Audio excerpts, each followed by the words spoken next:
Why are you here? The words sliced through the quiet suburban air like broken glass.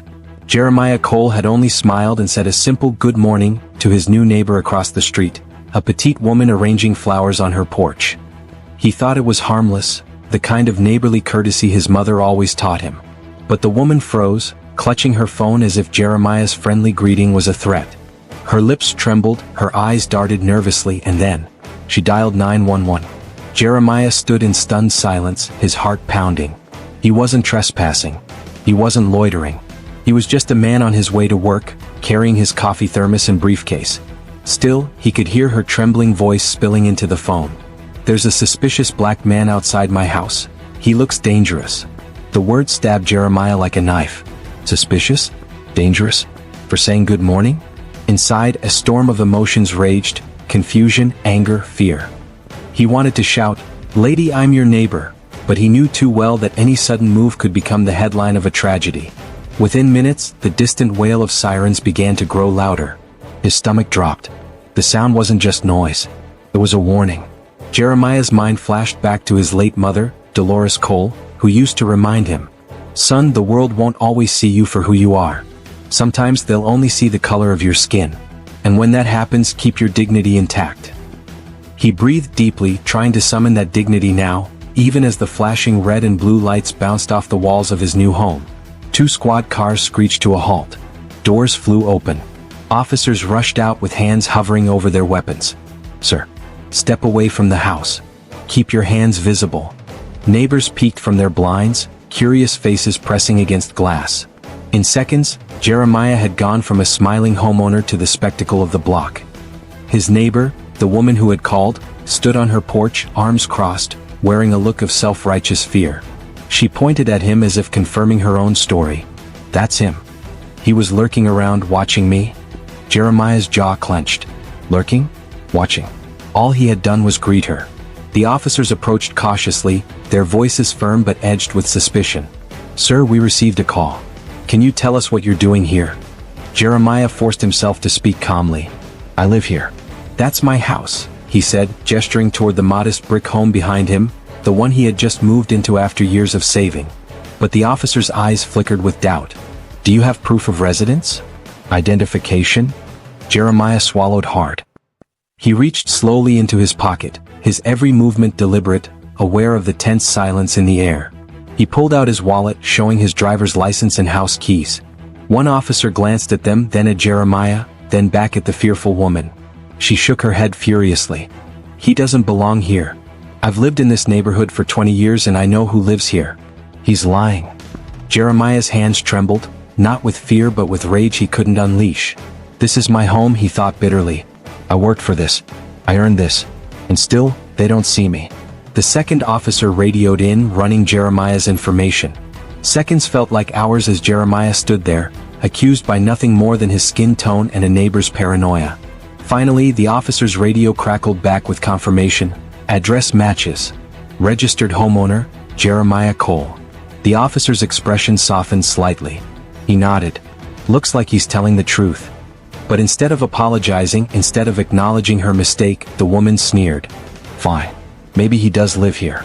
But people like him bring down neighborhoods. You'll see." Her words were poison, laced with entitlement. The officers, though no longer aggressive, gave Jeremiah a patronizing nod as if he were lucky this ended without cuffs. Jeremiah stood frozen as the squad cars pulled away, the crowd of gawking neighbors retreating back into their homes. The woman returned to her porch, satisfied, as though she had protected her world from an intruder. Jeremiah's fists clenched at his side. His voice, low but steady, slipped out. "You tried to take my dignity today. But you'll regret this. You didn't know how. You didn't know when. But deep inside, a seed had been planted, one that would grow into something bigger than her hate. And soon, the entire neighborhood would find out who Jeremiah Cole truly was. The police have left, but Jeremiah now has to live under the watchful, prejudiced eyes of his neighbor. What she doesn't know is that Jeremiah isn't just any man. He's someone with power, connections, and a plan that will shake the entire community. The morning after the 911 call, Jeremiah stepped out to collect his newspaper. But something felt different. Windows that used to stay open were now closed. Curtains twitched when he passed. A jogger slowed down, staring a little too long before hurrying off. The air carried a silent message: you don't belong. The neighbor, the one who had called the police, stood proudly watering her plants as if nothing had happened. She smirked when their eyes met. "Careful," she said loud enough for him to hear. "We like to keep our neighborhood safe." Jeremiah bit his lip. He could have snapped back, shouted, demanded an apology. But instead, he gave her a small nod and walked inside. Because what she didn't know was this: Jeremiah wasn't just a homeowner. He wasn't just some suspicious man. He was an architect, one of the most sought after in the city, with contracts that had reshaped entire skylines. He had built his career from nothing, rising from late-night sketching designs at his mother's kitchen table to running his own firm.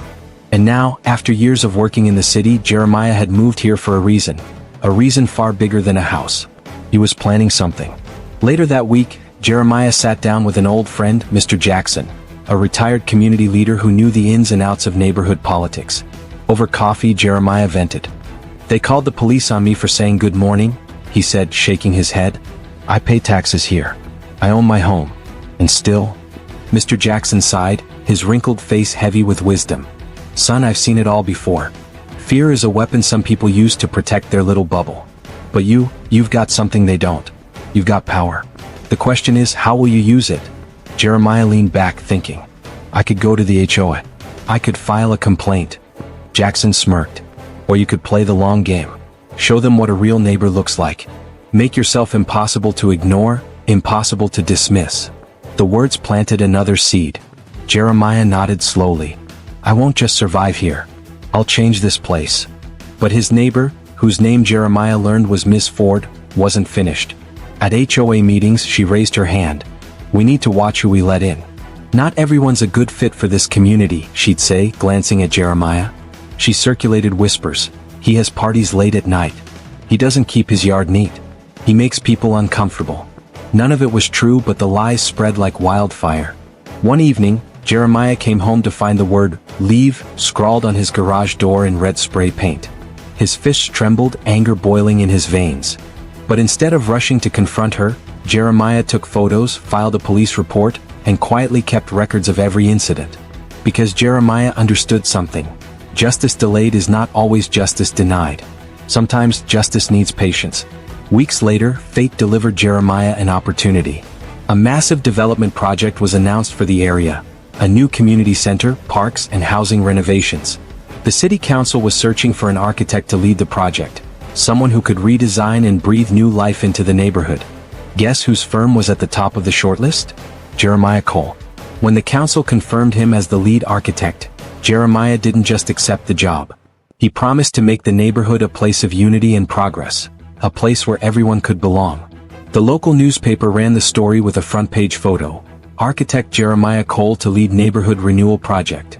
By the next morning, everyone on the block knew who he was. And Miss Ford?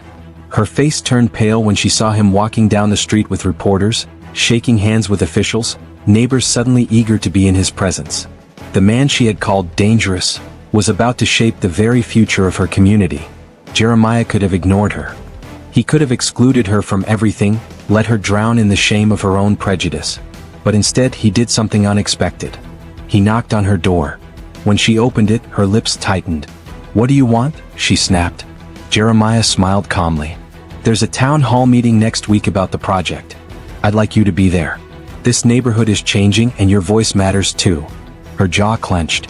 She didn't respond. But the invitation hung in the air, heavy with meaning. Because Jeremiah wasn't just building structures. He was building bridges, even with those who had tried to destroy him. The night of the town hall arrived. The room buzzed with energy as neighbors filled the seats. City officials praised Jeremiah, calling him a visionary. Residents clapped, excited about the changes coming. And then, Miss Ford stood. Her voice shook with anger. "This man doesn't represent us. He doesn't belong here. I won't let him change our neighborhood." The room fell silent. All eyes turned to Jeremiah. He rose slowly, his gaze steady, his voice calm but powerful.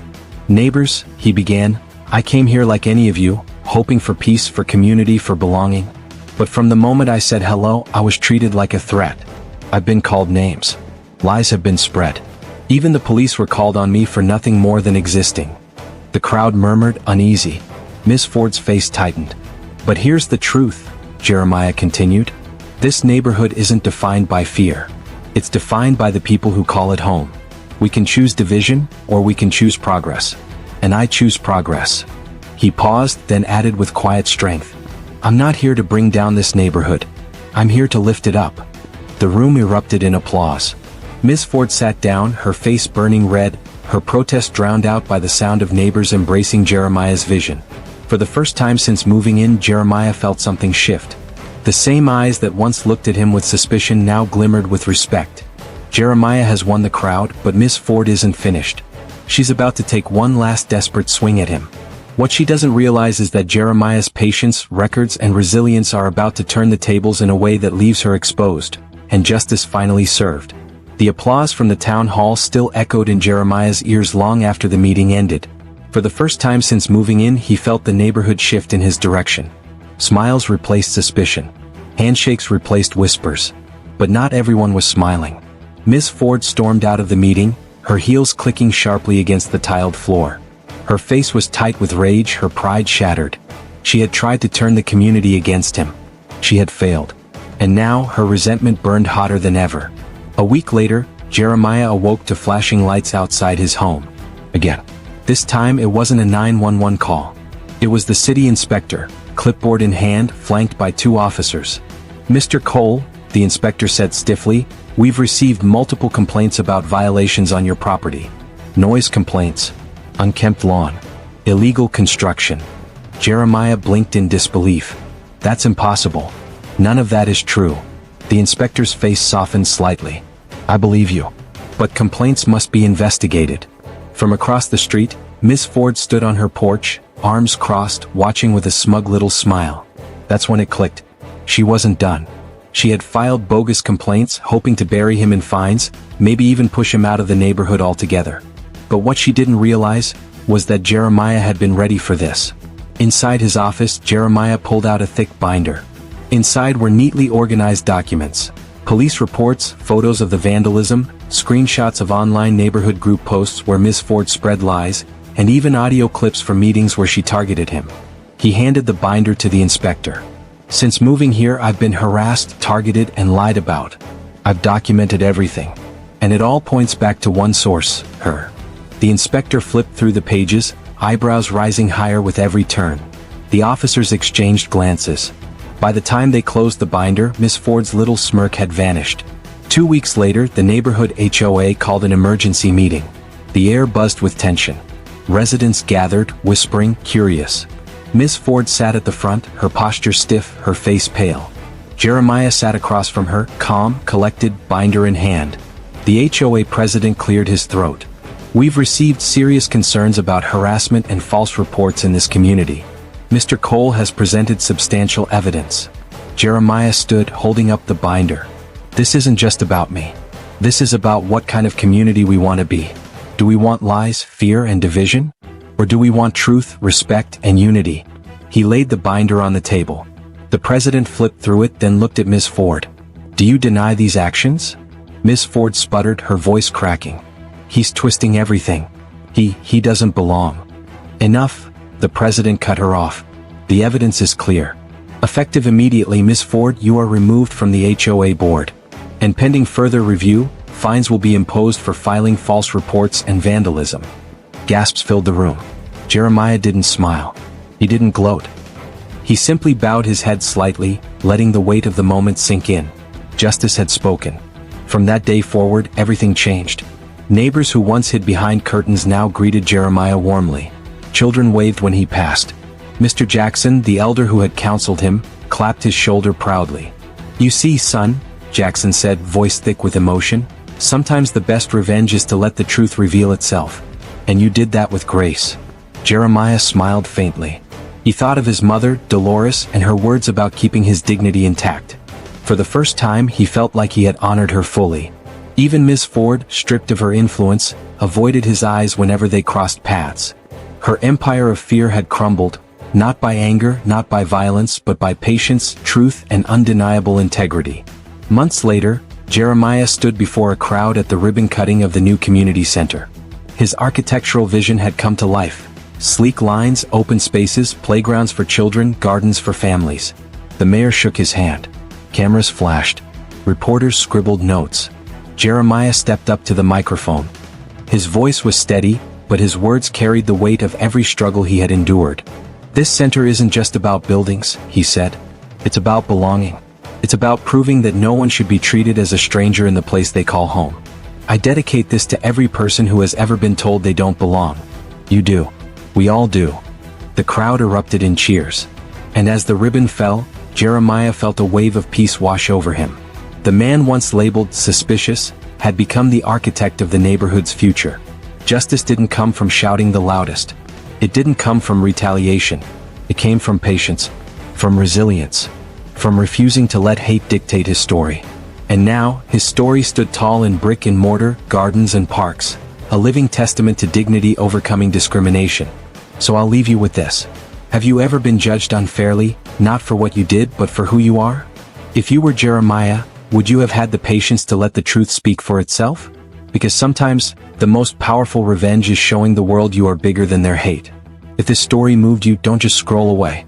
Hit subscribe to join us at Racism Exposed TV, where we tell the stories others want to silence. Turn on notifications because tomorrow, we're bringing you another story that will shake your soul.